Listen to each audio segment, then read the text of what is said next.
Bismillahirrahmanirrahim. Assalamualaikum warahmatullahi wabarakatuh. Selamat pagi, siang, malam bagi kita semua. Apa kabar? Ya, semoga kita selalu dalam kondisi sehat. Oke, pada kesempatan hari ini kita akan mencoba sedikit berdiskusi mengenai kiat-kiat dalam belajar matematika. Oke? Nah, kita lihat bagian yang pertama ya. Ada 4 pilar pendidikan. Nah, dalam proses pembelajaran akan digali dan diberdayakan potensi serta bakat mahasiswa berdasarkan 4 pilar pendidikan berikut. Ya, jadi di sini ada 4 pilar pendidikan. Yang pertama adalah learning to be. Jadi, belajar untuk membangun jati diri secara optimal. Berikutnya yang kedua ada learning to know. Ya, belajar untuk memiliki bekal pengetahuan yang cukup. Lalu berikutnya ada learning to do. Ya, belajar untuk berbuat agar target yang diinginkan tercapai. Lalu yang keempat ada learning to live together. Belajar untuk hidup bersama secara harmonis. Nah, ini adalah 4 pilar pendidikan ya yang harus dikembangkan dan digali pada proses pembelajaran. Jadi dalam pembelajaran kalian sedapat mungkin melakukan 4 hal yang telah kita sebutkan di awal tadi. Oke, berikutnya ya. Nah, di sini ada karakteristik matematika. Sebenarnya matematika itu seperti apa ya? Oke, karakteristik matematika terletak pada kedisiplinan, ya, pada pola berpikir yang logis, kritis, sistematis, konsisten, serta menuntut daya kreatif dan inovatif. Meskipun matematika dikenal sebagai suatu ilmu pengetahuan yang abstrak, tetapi cara belajarnya tidak sesulit yang dibayangkan, asalkan jalan masuknya tepat. Berbagai konsep atau teori matematika muncul dan disusun berdasarkan fenomena nyata sebagai masalah yang perlu dipecahkan. Dengan jalan masuk seperti ini, pengetahuan matematika menjadi tidak terlalu abstrak dan menakutkan. Jadi belajar matematika ini dimulai dengan memperhatikan fenomena-fenomena yang ada di dalam kehidupan kita. Nah, dari fenomena-fenomena ini kita akan memunculkan satu teori atau konsep matematika. Ya, oke. Sebagai pengetahuan, keterampilan, dan suatu alat pemecahan masalah, matematika sangat menarik untuk dipelajari. Tetapi, bagian yang sukar dalam belajar matematika adalah pendalaman struktur informasinya dan meyakinkan kebenaran suatu hasil berdasarkan logika deduktif. Ya, nah jadi kalau cuma menduga-menduga mungkin masih tidak terlalu sulit. Nah, sekarang bagaimana membuktikan dugaan kita itu adalah benar? Maka apa? Itu adalah bagian sulitnya belajar matematika. Nah, berikutnya ya, bagaimana sih mempelajari pengetahuan matematika? Nah, kita lihat di sini. Unsur utama matematika itu adalah penalaran deduktif. Apa itu penalaran deduktif? Adalah penalaran yang bekerja dengan asumsi dan tanpa pengamatan. Selain itu, matematika bekerja berdasarkan fakta dan fenomena untuk sampai pada suatu perkiraan tertentu. Nah, cara ini disebut dia dengan penalaran induktif. Tetapi, perkiraan yang sudah kita tentukan tadi, ya, perkiraan yang telah kita rumuskan tadi, maka itu tidak dapat diterima begitu saja. Harus diyakinkan kebenarannya, atau harus kita buktikan terlebih dahulu. Bagaimana cara membuktikan perkiraan kita tadi? Ya, bagaimana membuktikan asumsi kita tadi? Nah, dilakukan dengan penalaran deduktif dengan argumen yang konsisten dan meyakinkan. Nah, tadi kita melihat dua buah jenis penalaran, ada penalaran deduktif, ada penalaran induktif. Kedua penalaran ini ya diperlukan dalam kerja matematika sebagai suatu cara mempelajari pengetahuan matematika.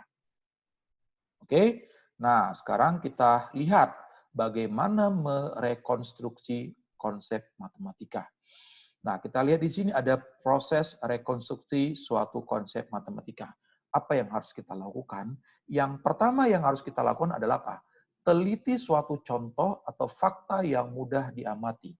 Perhatikan segala fenomena-fenomena yang ada di alam sekitar kita. Mulai dari fenomena yang sederhana dan mudah kita amati tentunya. Setelah kita teliti contoh dan fakta yang mudah tersebut, ya, maka kita beralih dalam proses induktif.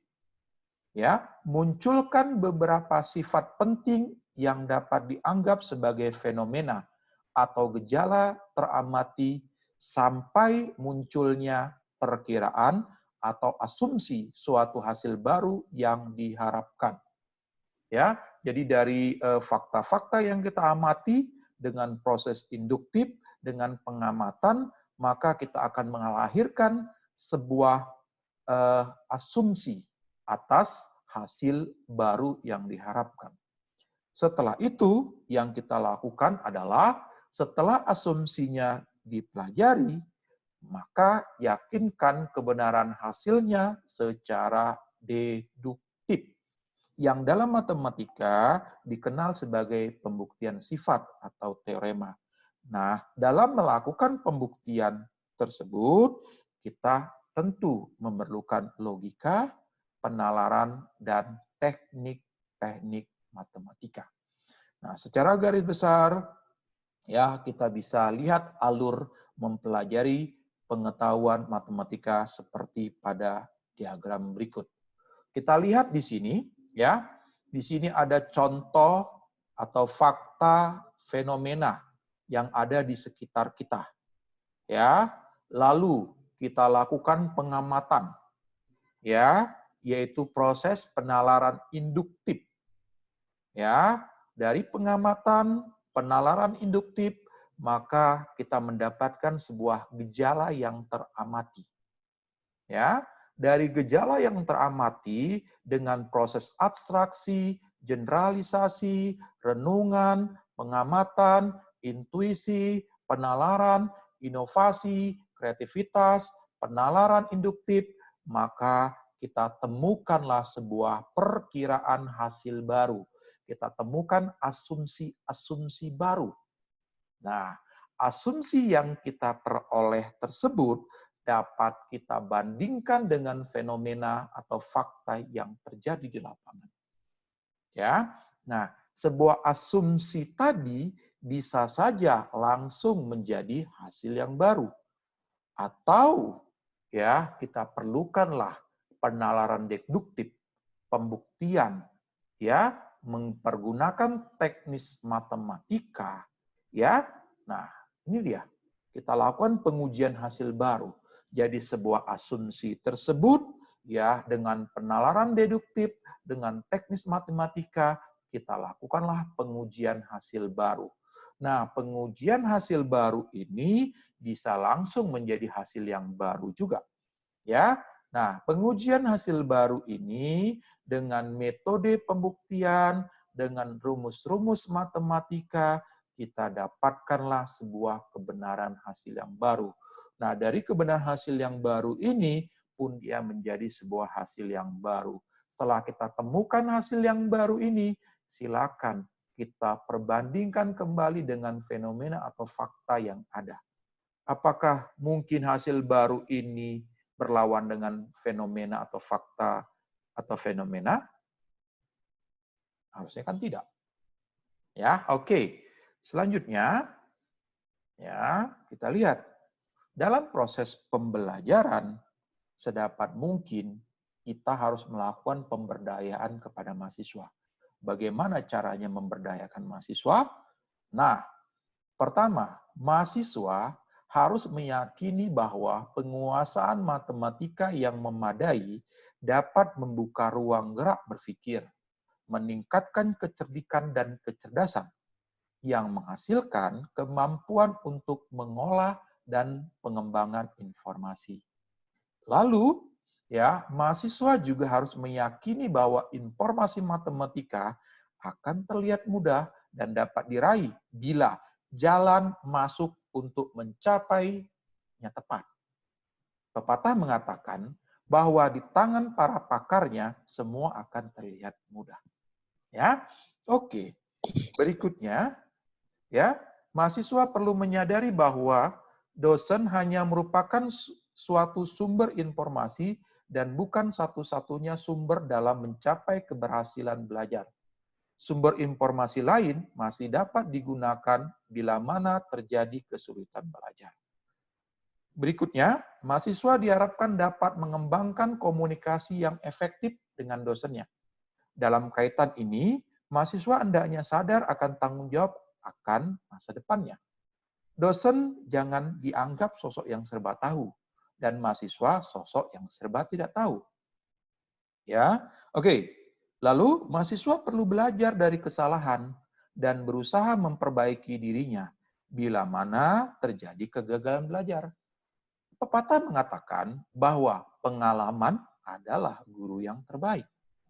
Terakhir, mahasiswa diharapkan dapat meningkatkan kemampuan dirinya secara berjenjang tanpa harus ada paksaan dari dosen. Bagaimana caranya? Salah satu medianya adalah dengan belajar secara berkelompok. Oke? Nah, ingat, para tokoh telah memberikan nasihat yang berharga kepada kita. Ya, Aristoteles, seorang filsuf besar pada zaman purbakala. Beliau mengatakan, pertanyaan yang sangat mendasar adalah bukan apa yang kita tahu, tetapi bagaimana berbuat untuk menjadi tahu.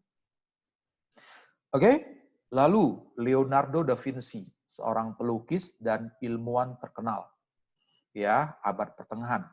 Beliau memberikan nasihat kepada kita tentang pentingnya kaitan antara teori dan latihan. Beliau mengatakan kira-kira seperti ini.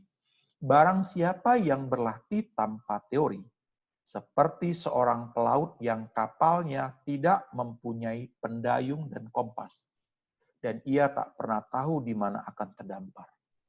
Jadi, kalian sudah bisa pahami mengapa belajar itu perlu teori. Nah, terakhir, ya, Johann Christoph Lichtenberg, ya, seorang fisikawan Jerman mengatakan, bila mana Anda dapat menemukannya sendiri, maka dia akan tertinggal di mana Anda, suatu jalan yang dapat digunakan kembali bila mana perlu dibangkitkan. Oke, nah silakan kita renungkan, silakan kita resapi nasihat dari para tokoh dan ilmuwan, ya, tersebut. Nah, ya, sumber referensi yang saya pergunakan pada video kali ini adalah kumpulan makalah Kiat Belajar Matematika dari, ya, ini seorang dosen ITB, yaitu Bapak Koko Martono. Ya, oke, terima kasih atas perhatiannya. Semoga video ini bermanfaat, ya, menjadi semangat kita, ya, dalam belajar matematika. Belajar matematika dengan cara yang tepat. Oke, terima kasih. Semoga